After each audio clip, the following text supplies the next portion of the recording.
إن الحمد لله نحمده ونستعينه ونستهديه ونستغفره ونعوذ بالله من شرور أنفسنا ومن سيئات أعمالنا من يهده الله فلا مضل له ومن يضلله فلن تجد له وليا مرشدا أشهد أن لا إله إلا الله وحده لا شريك له وأشهد أن سيدنا محمدا عبده ورسوله اللهم صل وسلم وبارك على سيدنا محمد وعلى آله وصحبه أجمعين أما بعد فيا عباد الله اتقوا الله حق تقاته ولا تموتن إلا وأنتم مسلمون. Sidang jemaah yang dirahmati Allah Subhanahu wa taala sekalian, seperti biasa saya menyuruh kepada diri saya dan juga tuan-tuan sekalian, marilah kita sama-sama bertakwa kepada Allah Subhanahu wa taala. Dengan sebenar-benar takwa kita laksanakan segala perintah Allah Subhanahu wa taala dan tinggalkan larangan Allah Subhanahu wa taala. Mudah-mudahan kita semua ini digolongkan dalam syurga Allah Subhanahu wa taala di atas bekalan takwa yang kita miliki tersebut. Hadirin dan jemaah yang dirahmati Allah Subhanahu wa taala sekalian, Allah Subhanahu wa taala berfirman, a'udzubillahi minasyaitonir rajim. Subhanalladzi asra bi'abdihi lailan minal masjidil haram ilal masjidil aqsa alladzi barakna hawlahu linuriyahu min ayatina innahu huwas sami'ul basir. Maha suci Allah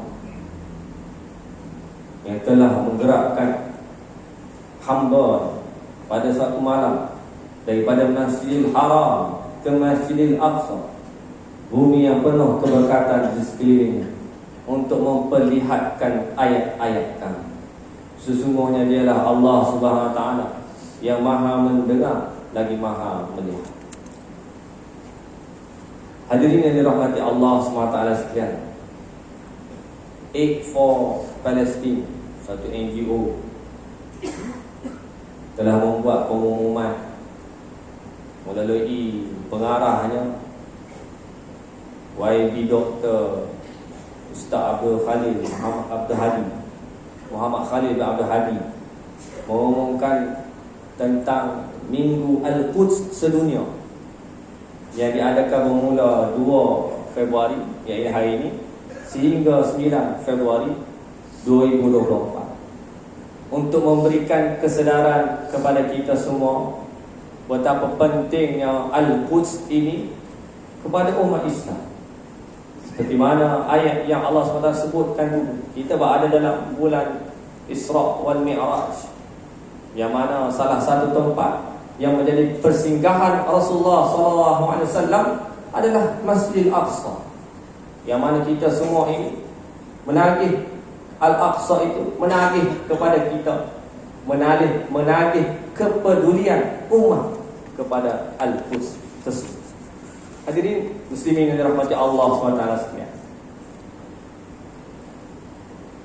ayat yang kita bacakan tadi juga menerangkan tentang bulan Rajab, Isra Mi'raj, dan kuasa Allah Subhanahu wa taala melangkaui segala-galanya.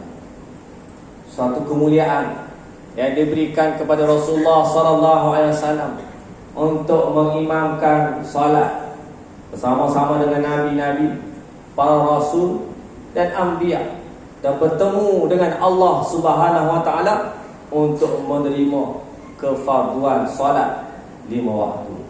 Jumpa Allah SWT sendiri, berbanding dengan ibadah-ibadah lain yang diturunkan melalui wahyu, melalui malaikat Jibril alaihissalam kepada Rasulullah SAW.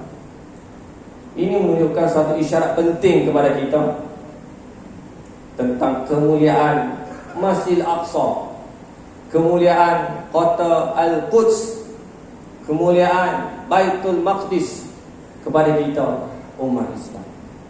Seperti mana kita sayangkan tanah air kita, sayangkan Malaysia, kawan-kawan kita daripada negara-negara jiran sudah tentu sayangkan negeri masing-masing. Bangladesh, Indonesia, Pakistan, kita sayangkan negeri kita. Tetapi kita lupa, jangan kita lupa, negeri umat Islam seluruh dunia adalah Palestin, tempat berlakunya peristiwa Isra wal Mi'raj. Satu stesen yang Allah Ta'ala tetapkan sebelum Nabi SAW dimi'rajkan. Ianya juga merupakan kiblat yang pertama kepada umat Islam. Ia merupakan tanah haram selepas Mekah dan Madinah. Sangat-sangat penting. Kota Al-Quds bukan sebarang kota. Ia pernah dikuasai oleh Empire Rome Byzantine. Sebelum itu selepasnya dibebaskan oleh Sayyidina Umar Al-Khattab radhiyallahu anhu pada 13 Ramadan tahun ke-15 Hijrah. 478 tahun kemudian jatuh ke tangan tentera Salib pada tahun 492 Hijrah dan dibebaskan semula oleh Salahuddin Al-Ayyubi pada 27 Rejab tahun 583 Hijrah, yakni 81 tahun kemudian. Dan kemudian dia jatuh ke tangan Zionis pada tahun 1948. Sehingga kini masih lagi belum ada siapa yang membebaskan daripada cengkaman Zionis. Sidang jemaah yang dirahmati Allah SWT sekalian, saudara-saudara Islam kita, semenjak penubuhan negara haram Israel tersebut, saudara-saudara kita di Palestin hidup dalam keadaan sengsara. Tanah-tanah mereka dirampas, rumah-rumah mereka dirobohkan, anak-anak mereka ditahan tanpa pembicaraan. Bahkan ada yang mati dalam tahanan, dibunuh dengan pelbagai cara. Macam-macam jenis bom dilepaskan kepada penduduk Palestin. Siri-siri ini kita lihat berulang-ulang. Tahun 2008, 2012, 2014 dan baru-baru ini pada tahun yang lalu, menunjukkan kerakusan umat Yahudi ini dalam penghapusan etnik umat Islam di sana. Apabila kita melihat keadaan ini berlaku, kita sebagai umat Islam perlulah menjiwai apa yang disabdakan oleh Rasulullah SAW. Nabi SAW kata, la yu'minu ahadukum hatta yuhibba li akhihi ma yuhibbu li nafsihi. Tidak beriman seseorang daripada kamu sehinggalah dia mengasihi saudaranya seperti mana dia mengasihi dirinya sendiri. Hadis riwayat Imam Bukhari dan Imam Muslim.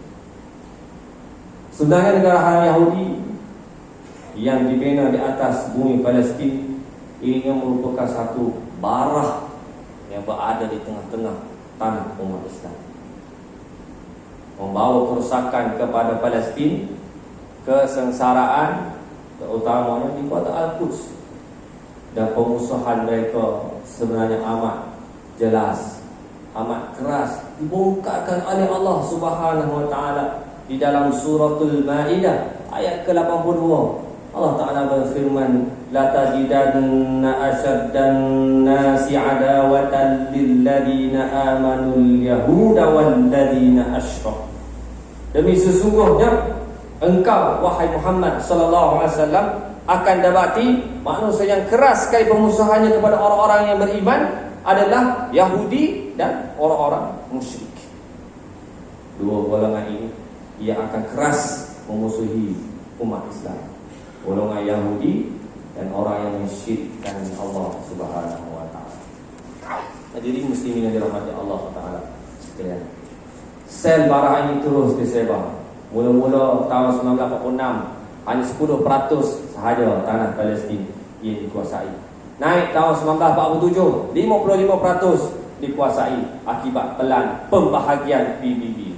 1949 78% daripada bumi Palestin telah dikuasai, sehinggalah termeterainya perjanjian damai Oslo pada tahun 1993 hanya memberi kuasa otonomi terhad pada rakyat Palestin, tebing barat dan Gaza, sedikit demi sedikit. Dan baru-baru ini Gaza tu semakin tak tahulah berapa persen dah tinggal. Hadirin muslimin yang dirahmati Allah SWT sekalian, dengan perkembangan terakhir ini, Masjidil Aqsa berada dalam keadaan yang sangat bahaya. Pernah ditutup 90 tahun ketika penaklukan tentera salib. Sekarang menjadi sasaran negara haram Israel untuk dimusnahkan. 1969 pernah dibakar dan memusnahkan mimbar Salahuddin Al-Ayyubi. Berbeza dengan apa yang berlaku sekarang. Israel berusaha untuk memusnahkan Masjidil Haram. Dia berkata nak bina Haikal Sulaiman, gali terowong kat bawah Masjidil Aqsa, sehingga mengancam struktur masjid tersebut.